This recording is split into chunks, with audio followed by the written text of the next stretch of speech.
The Dallas Mavericks should be looked at as a top-tier Western Conference team. This has the potential to be one of the best defensive teams in the league. It's a top 3 defense or bust. Let's be honest here. They brought in Cooper Flagg in the draft, who should fit like a glove and can play in different lineups to promote ball movement and a switchable defense that can play in different schemes.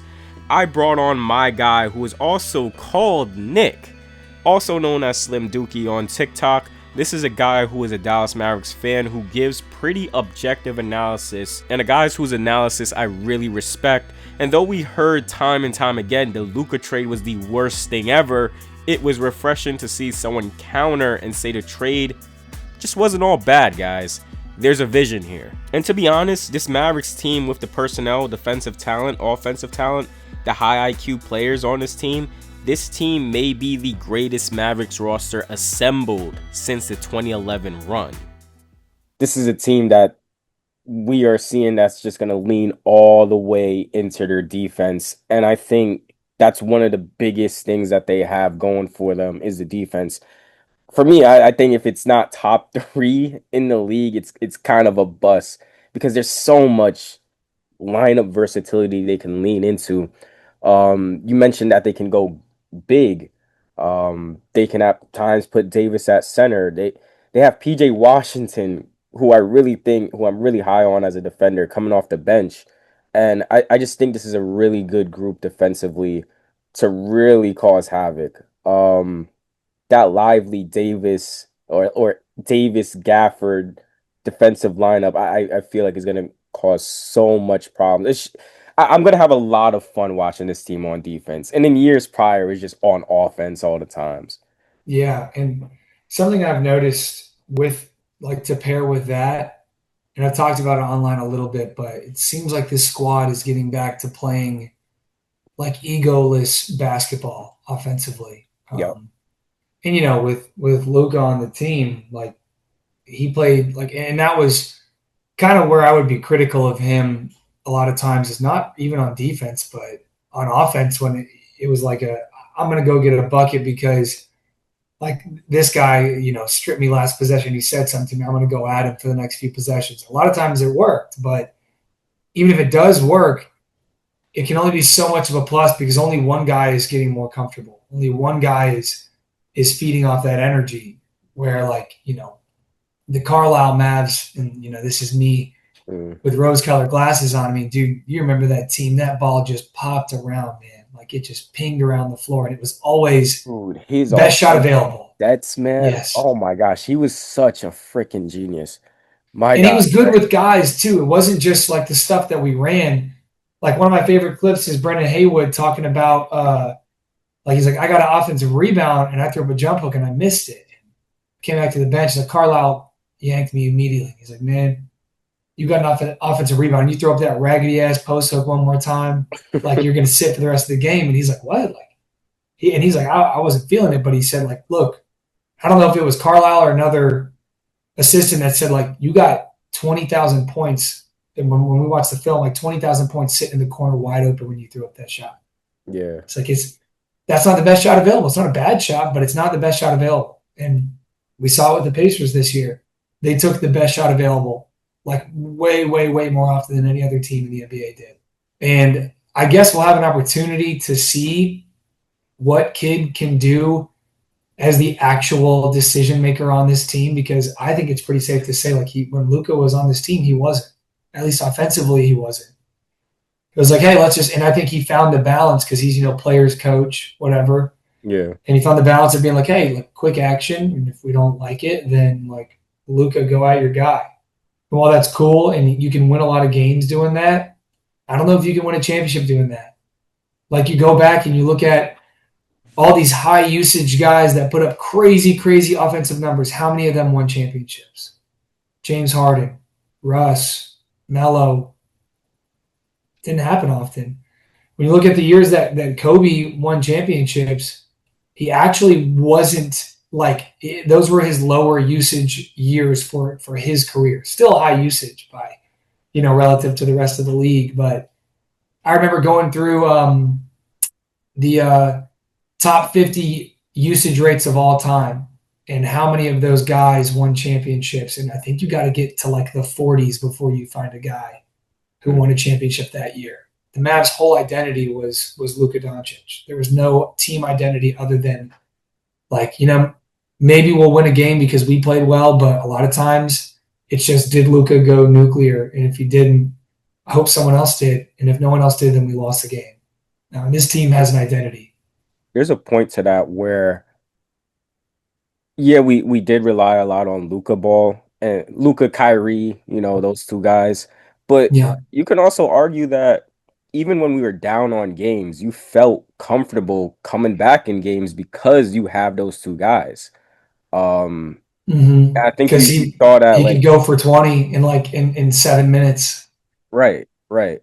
And I think we saw that like a lot during that 2024 playoff run where it's just like it's not looking good now, but hey, Kyrie gets hot. Okay, we're back in the game. Where Luka gets going and we're back in the game. There- there's positives and negatives to Luka ball. But we haven't seen a player with that high usage win a championship. And we've seen them get far, like James Harden, like he got to the conference finals, but against a crazy Golden State Warriors team, but we haven't seen him do it. Luka, he got to the finals, but we haven't seen him win it. Yeah, and I think it's like you're rolling the dice when you have a guy like that. You're Yeah, just you could get knocked out in the first round. You could not make the playoffs. Like we've seen it with this Maverick not this Mavs team, with the Luka Mavericks. I mean, the year before, we went to the finals. We didn't make the playoffs. And granted, it was injuries, played a part in it. But like everyone deals with injuries, and when your team identity is one guy and he plays 55 games, it's tough to win because we don't know how to win without him. And it's funny you mentioned like you always felt like it's all right, weather the storm, the Luka or Kyrie barrage is coming. And like, yeah, it did happen, but tell me you didn't feel that same way in 2011 or even like, yep, some of the later Dirk years, like 2013. It's like, and it wasn't like Dirk was scoring 17 of the 19 to close the gap and make it a game. It was like, the other you guy. got 6 from Berea, you got 5 from Devin Harris, you got a few threes in the corner from a very young Dorian Finney-Smith. Like, it was spread, and that's what the Pacers did last year, and really that's what we saw from the Thunder a lot as well. The front court, I mean, biggest upgrade possible. You get one of 3 guys in the NBA that can legitimately, and this is not an exaggeration, guard 1 through 5. You get a unicorn, and that takes your front court to being like really good to being like, this is the best front court in the NBA. Like the 4 guys that you have, and I'll include PJ in the front court, as just a forward, I guess. But dude, AD, Derek Lively, who I mean, I know apparently he grows every summer. I guess he's 7'3" now. 7'3". Yeah, but Crazy. like, dude, he moves like he's like 6'6". Like he moves very very well. He's super comfortable guarding out there. Like, is Gafford a guy that you're like, oh yeah, we can put him on anyone? No, but if he gets switched, like he's going to be good. He's got like 3 slides in him and a good contest. Yep. And then obviously AD, bro. Goodness gracious, this front court is incredible. But I don't know. I could do this for another hour. Just drool over this Mavericks team and how Hell, excited I am. you throw Cooper Flag in there. Cooper, yeah. Oh We, my we gosh, have we haven't even talked about the man yeah, that we got gifted in the draft. Like the work I've seen him do in preseason. This dude is gonna fit like a freaking glove through the course yeah, of the season defensively.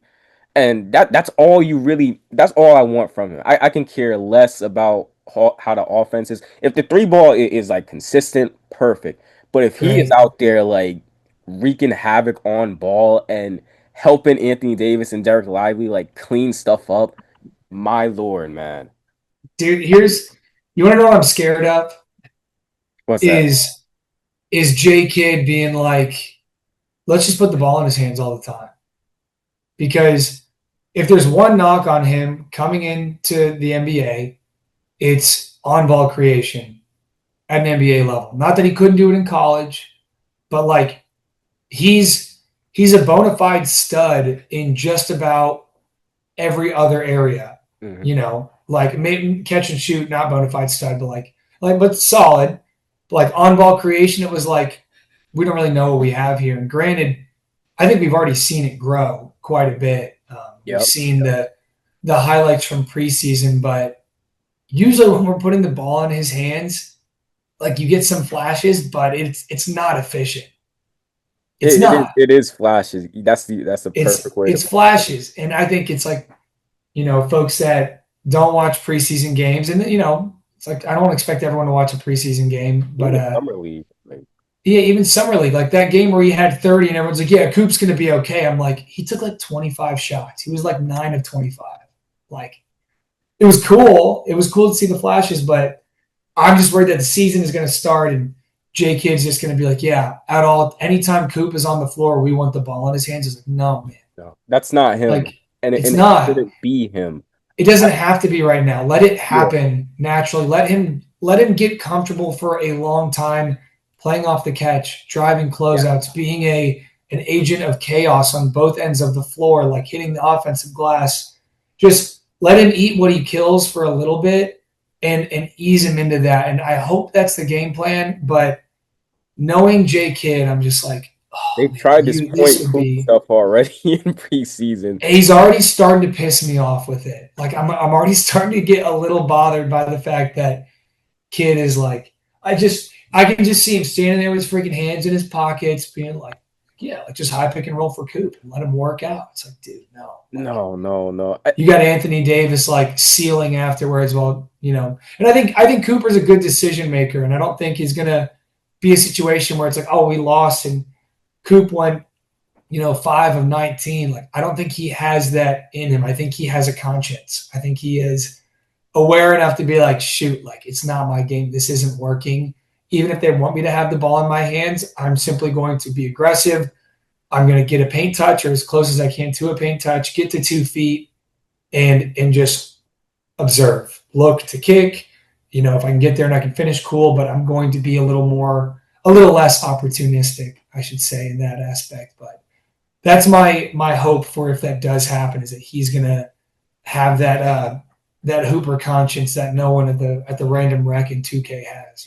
I've been impressed with his passes. He reads the floor really well. Yes, man. And I just think that's something that you don't have to put a lot of, reps into him for, but just, use him in spurts for that. Because we already have ball handlers that you can lean on. You have Russell, you got Kyrie, Marshall. We talked a lot about Marshall. And Dude, Najee, I'm not mad with Najee running the show. yeah, Like you can bring him in when at Najee's fullback. out there playing 1 minutes, like he looks great. He's Yeah. aggressive. He has good vision. He's patient. And like he's one of those guys where he does like you can tell he likes to get everyone involved. He's got a point guard's mindset for sure. We have a lot. There's a lot of players on this team where I'm just like, they know how to play basketball and they know how to play within a team. This bench squad, the starters, oh my gosh, is there really any holes in this team? Really, I think There's not. maybe you can poke at the front court on offense because Davis, you don't really consider him as like a high level shooter. Lively, he's not really a shooter. That will make teams just load up more on Davis and kind of Yeah, force him to we make got a lot more of floor. decisions. We have some floor shrinkers on Yeah, that side for sure. I think there's probably still some shooting questions with this team, and how can you scheme around with Davis and Lively there? I think they said that they wanted Lively to shoot more threes. If the man can hit two, Two a game. yeah, two a game, that's fine. I Take don't take want him. five. Yeah, yeah, I don't. Yeah. Not a high dose of it because I don't know how good he is as a shooter just yet. We You seen remember what when he did. Valanciunas started shooting the three ball, right? In New Orleans? Who? Valanciunas? Oh yeah, yeah, yeah. That's all you need. Just keep them honest. I don't think people understand that this is a very, very well assembled roster and it's assembled to win a lot of games over the course of the next 4 years. More so than, honestly, more so than the Luka teams were. It's just a better built team. Yep. Just the way it is, because you get more diverse value from AD than you got from Luka. You got a ton of value from Luka, but it was just all concentrated on one end of the floor. I think the biggest thing is we know the defense is going to be great. We just want to see, like, how does this the process on the offense, like how is that? How does everyone play within each other? Are the passes quick enough? Like Anthony Davis, he's an immediate hub. You can throw it into him in the post. He's probably going to generate a double. He's going to generate a ton of gravity. Yeah. So it's just up to him making the best decision possible. So I want to see more of that. But I think this team, they really should go far just based on them being a hellish defensive team. That'll wrap it up for this video. Much thanks for Nick for taking the time to speak to me about the Dallas Mavericks and highlighting the positives of this team. I do believe a weakness for the Mavericks comes in terms of front court fit and how consistent can the shooting be for this team. You can follow Slim on TikTok. I'll link his TikTok in the description below. If you enjoyed the video, please do give it a like and subscribe to the channel for more NBA breakdowns like these. For all that being said, I'll see you all in the next video.